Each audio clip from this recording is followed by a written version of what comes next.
persaingan yang tidak wajar dengan film-film Amerika. Saya sebutkan saja film-film Amerika karena yang mendominasi adalah film Amerika di negeri kita ini. Iya. Persaingan itu sangat tidak wajar sehingga seolah-olah bisa disamakan perfilman nasional dengan perfilman Amerika itu sekarang ibaratnya petinju kita harus berhadapan dengan Mike Tyson. Jadi terpaksa dia melakukan hal-hal yang di luar aturan main. Iya. Dia mungkin petinju kita lari.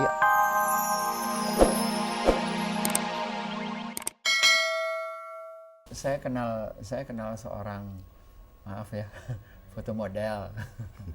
Yang tadinya awal mulanya foto model ini foto model gaun malam gitu. Jadi sudah bisa dibayangkan masih tertutup lah gitu. Meskipun tetapi lama-kelamaan terpaksa dia harus naik ke atas catwalk, pentas untuk menunjukkan baju-baju barunya, itu ciptaan seseorang yang sudah menjadi minim begitu. Padahal itu bertentangan dengan hati nuraninya. Pernah nggak itu hal-hal yang seperti itu terjadi pada Mas Hairul Umam terus atau Mas Dedi atau Mas Taufik, terus kemudian terjadi suatu pemihakan gitu, yang mana? Oh jelas pernah. Sering semangat ya.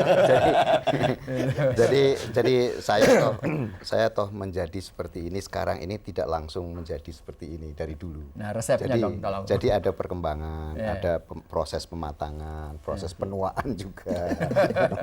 Dulunya mungkin masih zaman-zaman jahiliyah barangkali ya. Kita juga melakukan hal-hal yang barangkali terlarang dalam karya. Kemudian mulai proses insaf, kemudian ada konflik antara iya atau tidak, mengerjakan atau tidak. Saya kira itu suatu saat juga kita mengalami hal yang semacam itu. Kemudian sampai kepada taraf bisa menentukan atau berpihak kepada yang ini saja, yang itu saja. Saya kira itu juga tidak lepas dari proses belajar, proses mendengarkan nasihat orang, proses mengaji, kematangan dan sebagainya saya kira. Dan menyambut kematian. Maksudnya gimana Mas Edi? Ini kedengarannya seperti berseloroh tapi sebetulnya itu rahasia dalam itu. Maksudnya apa? Ya bersiap-siap, kalau dulu barangkali nggak tahu, pikiran umur masih panjang ya kan. Saya mungkin lebih parah dari Mas Mamang. Gimana? Mungkin saya pelaku, kalau dia tinggal nyuruh-nyuruh sebagai sutradara kan, aduh suruh pemainnya begini-begini. Nah, saya yang melakukan, itu yang ditonton oleh orang banyak. Nah, saya pikir itu benar juga artinya. Memang ada proses dalam diri kita ya. Sekarang barangkali setelah saya berkeluarga, saya sudah mulai melihat kok kelakuan saya kayak gitu dulu di layar, kok terekam kan Mas? Apa kata anak saya? Ini kan hubungan dengan orang lain. Betul. Dan tiba-tiba punya dampak pada orang lain. Gitu loh. Kepada anak saya minimal, kepada kawan anak saya, kepada tetangga saya, kepada saudara istri saya dan segala macam. Ya, mungkin salah satu proses timbul kesadaran seperti itu, kemudian ada tersentuh sentuhan-sentuhan ilahi yang melalui berbagai cara. Ya. Ini berproses sehingga seperti Mas Mam bilang tadi, ya kita lihat juga udah asar nih umur nih kayaknya nih. Mungkin juga besok ya kan. Kemudian ada lingkungan yang kita harus perhatikan, hubungan sesama manusia. Itu juga proses yang menyebabkan kita kembali kepada nilai-nilai yang ada dalam diri kita sendiri. Baru bisa ngelongok ke dalam gitu ya. Aku ini opo ya. Tapi kelihatannya harus lewat pernikahan dulu ya itu Mas Dedi. Belum tentu juga. Belum tentu juga. Apa harus menunggu sampai agak tua? Kita kan belum tua-tua sebetulnya. Bagaimana Mas Taufik itu?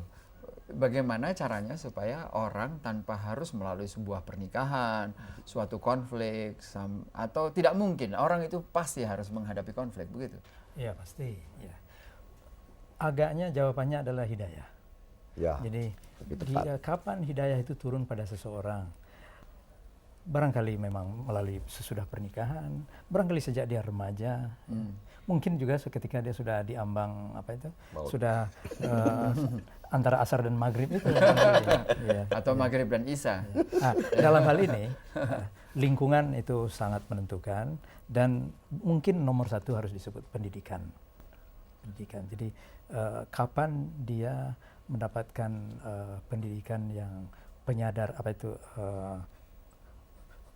perkenalan terhadap agama dan kemudian penghayatannya yang didukung oleh lingkungan di tempat dia berada itu. Ya. Barangkali juga ini belum jaminan untuk baginya untuk mendapatkan hidayah, akan tapi kemungkinan untuk mendapatkan petunjuk itu lebih besar apabila pendidikan dan lingkungannya itu memungkinkan. Untuk tidak memuji, sebab kurang baik kita memuji ya, tetapi bangga. Saya perlu sampaikan apa yang telah dilakukan Mas Dedi, Mas Taufik dan Mas Maman ini sebetulnya adalah suatu pembentukan lingkungan yang positif terhadap anak-anak muda zaman sekarang. Hanya bagaimana membuat karya Anda bertiga ini supaya agak vokal gitu ke atas permukaan. Dan itu harus digelar di dalam suatu gelaran yang tidak mahal tetapi bermutu tinggi gitu. Ya, selamat saja. Nah, sekarang ada satu hal yang ingin saya tanyakan ini, sebab ini ada suatu titipan pertanyaan. Bagaimana pendapat seniman bertiga ini terhadap kemajuan seniman di Indonesia pada saat sekarang ini dan karya-karya seni yang ada pada saat sekarang ini?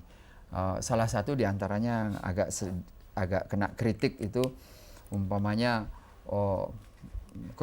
pemihakan terhadap hal-hal yang sifatnya nuansa komersial tok saja gitu. Jadi yang sifatnya hanya untuk lakunya saja. Sehingga berani kadang-kadang suatu film itu menunjukkan advertensi yang dikatakan oleh Mas Dedi tadi agak vulgar gitu. Gimana itu? Ya, untuk di bidang saya ya, di bidang film ya. Hal yang Mas Arief tadi sampaikan itu mungkin disebabkan karena persaingan yang tidak wajar dengan film-film Amerika. Saya sebutkan saja film-film Amerika karena yang mendominasi adalah film Amerika di negeri kita ini.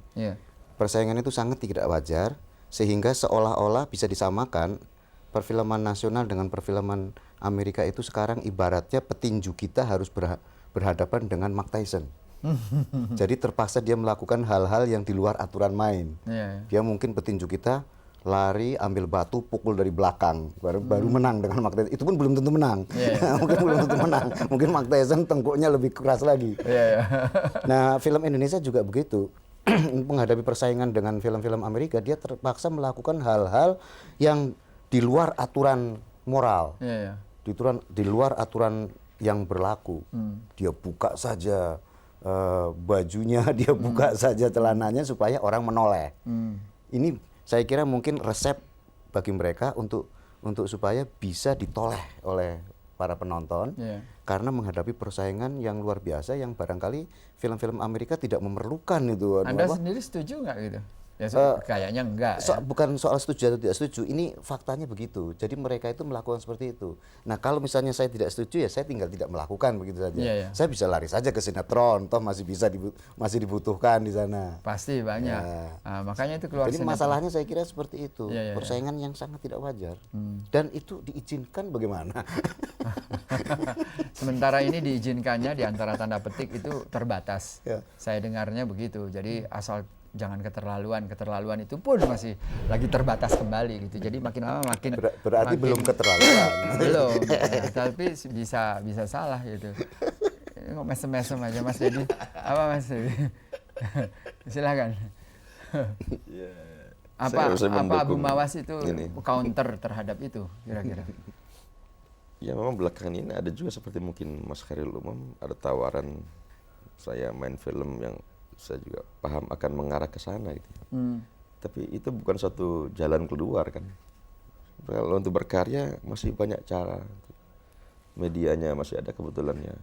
Ini bukan suatu kebetulan saya pikir memang sudah dalam sebuah senario yang besar tiba-tiba ada tumbuh broadcast yang begitu marak di Indonesia.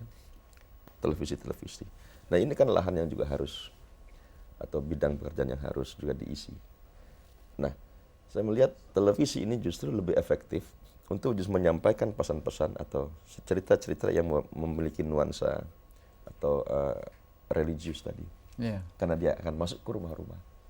Hanya bagaimana mengemasnya sebagai tontonan yang menarik, yang memiliki nuansa religius, itu adalah memang urusannya seniman. Tapi bagaimana komitmennya juga broadcast terhadap cerita-cerita yang seperti itu? Apakah akan kembali seperti di bioskop nanti gitu loh? Iya. Andai kata memang tidak tersedia atau ada suatu keikhlasan menerima cerita-cerita seperti itu yang dikemas juga sebagai tontonan yang menarik. Ini juga salah satu tantangan. Ini di dunia broadcast nanti. Iya. Apakah broadcast ini akan seperti etalase bioskop nantinya seperti saat ini, atau akan lebih baik? Kita kan semua mempunyai daya juang ya, dan seluruh bangsa berdoa lah.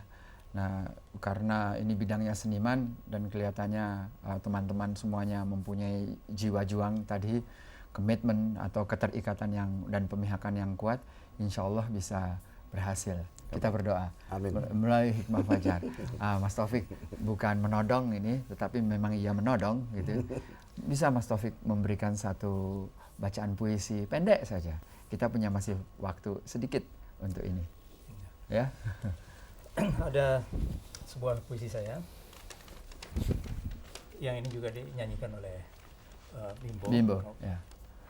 Hubungan antara anak dengan orang tua yang digambarkan melalui pertanyaan-pertanyaan. Jadi bunyinya begini. Ada anak bertanya pada orang tuanya, apakah pohon dan rumput ada bahasanya? Ada anak bertanya tak habis-habisnya, apakah semua hewan bisa berbicara? Ada anak bertanya tak bosan-bosannya, apakah gunung dan laut ada bahasanya? Nak sayang, alangkah pintar pertanyaanmu, alangkah cerdas pikiranmu. Akan hal pohon, rumput, dan semua hewan, gunung, laut, dan semua makhluk, bahasanya adalah bahasa iman, bahasa tunduk pada Tuhan, Allah yang maha menciptakan. Mereka tunduk pada Tuhan, Allah yang maha penyayang. Burung-burung, serangga, dan ikan-ikan, bukit-bukit, danau, dan padang pasir, daun-daun, akar, dan dedahanan, semua tunduk dalam kasih sayang di hadapan Tuhan. Semua tunduk dalam kasih sayang di hadapan Tuhan. Wah, boleh tepuk tangan dong. Aduh, luar biasa. Saya hampir terharu ini. Saya berterima kasih sekali Mas Khairul Umam, Mas Taufik, dan Deddy Miswar sudi datang ke sini. Ini saya yakin lain nuansanya dengan bermain film, tetapi amat dalam yang mendengarkan Hikmah Fajar ini. Para pemirsa sekalian, seniman yang memakai bahasa iman, seniman yang tunduk kepada Tuhan, akhirnya menghasilkan seseorang seperti Khairul Umam, Taufik Ismail, dan Deddy Miswar, dan masih banyak lagi di tanah air kita ini. 3 orang yang hadir pada pagi hari ini hanya mewakili saja, dan teman-teman yang lain semuanya menyimak dan akan mengikuti. Marilah kita kembangkan seniman dan bahasa iman dan tunduk kepada Allah Subhanahu wa taala. Demikianlah Hikmah Fajar. Terima kasih atas kehadirannya. Assalamualaikum warahmatullahi wabarakatuh. Waalaikumsalam. Terima kasih banyak.